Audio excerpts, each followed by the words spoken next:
जय माँ सरस्वती फ्रेंड्स आज हम पढ़ेंगे इंग्लिश पेडागोजी। ठीक है, यानी कि अंग्रेजी शिक्षण शास्त्र। ठीक है, तो देखिए अंग्रेजी शिक्षण शास्त्र में भी हम स्टार्टिंग कैसे करेंगे, जैसे हमने हिंदी में करी थी उसकी परिभाषा से। ठीक है ना, यानी कि उसकी लैंग्वेज। तो अब इसमें देखिए इसकी क्या लैंग्वेज, इसकी लैंग्वेज से हम लोग स्टार्टिंग करते हैं। तो क्या हो गया लैंग्वेज। अब बताइए आपकी लैंग्वेज क्या है, लैंग्वेज क्या है, what is the definition of language? Medium of communication.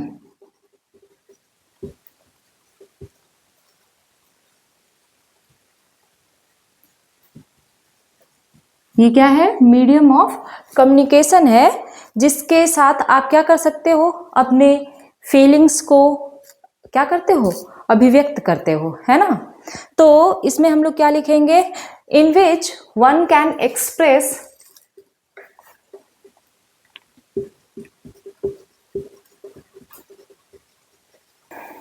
देखिए तो लैंग्वेज क्या हो गई, मीडियम ऑफ कम्युनिकेशन या मीन्स ऑफ कम्युनिकेशन। देखिए डेफिनेशन ऑफ लैंग्वेज क्या होगी कि language is a medium through which one can express once ideas, thoughts and feelings. यानी कि लैंग्वेज क्या है, एक मीडियम है जिसके द्वारा व्यक्ति या कोई भी अपने विचारों को अभिव्यक्त करता है, अपने विचारों को और अपने आइडियाज हो गए, थॉट्स हो गए, और अपनी सोच और अपनी फीलिंग्स, इनको क्या करता है, व्यक्त करता है। ठीक है, तो वो क्या हो गया, मीडियम लैंग्वेज हो गया। अब देखिए फॉर्म्स ऑफ लैंग्वेज, अभी हमने हिंदी में पढ़ा था ना, कितने होते हैं, 3, लेकिन यहाँ पर इंग्लिश में 2 forms of language, that is oral language and written language. ठीक है, अब देखिए इसमें which is stable, more stable.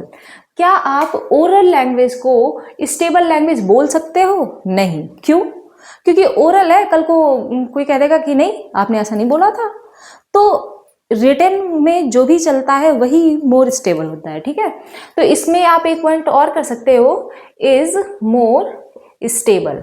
ठीक है, यानी कि आप रिटन लैंग्वेज को मोर स्टेबल मानते हो। ठीक है, फिर देखिए इसकी कैरेक्टरिस्टिक्स हम लोग पढ़ लेते हैं।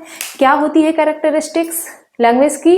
Language is means of communication, already हम लोग पढ़ चुके हैं। मीडियम ऑफ इंस्ट्रक्शन, इंस्ट्रक्शंस का क्या है, माध्यम है। फिर language is complex, arbitrary, symbolic and dynamic. ठीक है, ये सारे टाइप्स हम किस में पढ़ते हैं, लैंग्वेज के अंदर। तो चलिए अब नेक्स्ट टॉपिक चलते हैं, जिसमें हम लोग क्या पढ़ेंगे, लैंग्वेज एक्विजिशन के बारे में। ओके, चलिए तो लैंग्वेज एक्विजिशन क्या है? लैंग्वेज एक्विजिशन जिसमें बच्चा जन्मजात सीखता है। ठीक है ना, हम आप भी हैं, तो हम लोग कैसे अपनी मातृभाषा सीखे, घर से, आपसी सदस्यों के उससे, ठीक है, फिर अपने पर्यावरण से सीखे हम लोग, है ना। ये क्या है, चेतन और अवचेतन प्रक्रिया है, अनौपचारिक प्रक्रिया है ना। ये सब हिंदी वाला है। अब देखिए इंग्लिश में क्या है, वही सब। When language is learned naturally, naturally आप कैसे सीखते हो, यानी कि इसको हम सेकेंड लैंग्वेज में मदर टंग भी तो कह सकते हैं। And without any systematic and conscious process, बिना किसी सिस्टमैटिक और कॉन्शियस प्रोसेस के, यानी कि इसमें आपको एफर्ट नहीं देना होता है। ठीक है ना, तो ये क्या हो गया, लैंग्वेज एक्विजिशन। अब इसके कुछ मेन पॉइंट्स हैं, क्या है, it refers to process of learning a native or a second language. इसको आप क्या कह सकते हो, प्रोसेस ऑफ लर्निंग है, कैसी नेटिव और नेटिव लैंग्वेज कह सकते हो, या सेकेंड लैंग्वेज में आप इसको क्या बोलोगे, मातृभाषा, है ना, मदर टंग। देखिए it is natural and subconscious process. ये कैसी प्रोसेस है, सबकॉन्शियस प्रोसेस, और ये नेचुरली ही होती है। फिर it focuses on practical knowledge, ये प्रैक्टिकल नॉलेज पर फोकस करता है, ना कि ग्रामेटिकल रूल्स पे। ग्रामेटिकल रूल्स में क्या होता है कि वो आपको लर्न करने होते हैं, यहाँ पर आप नेचुरली सारी चीजें सीख जाओगे, है ना। तो it focuses on practical knowledge, not on grammatical rules. Next point है, It also means an unconscious process that occurs when language is used in real conversation. ये क्या है? मीन्स एन अनकॉन्शियस प्रोसेस है ना, जो कब होती है? जब आप रियल कन्वर्जेशन करते हो किसी से, ठीक है। Mother tongue is an acquired language. एक क्वेश्चन आपका आ सकता है कि मदर टंग कैसी लैंग्वेज है, तो आप क्या बोलोगे कि एक्वायर्ड लैंग्वेज है, एक्विजिशन लैंग्वेज है, ठीक है। अब देखिए इसमें हम एक और चीज पढ़ लेते हैं, बाकी ये लैंग्वेज स्किल्स के बारे में पूरा डिटेल में हम लोग पढ़ेंगे, ठीक है ना, क्योंकि इससे क्वेश्चंस बहुत बनते हैं।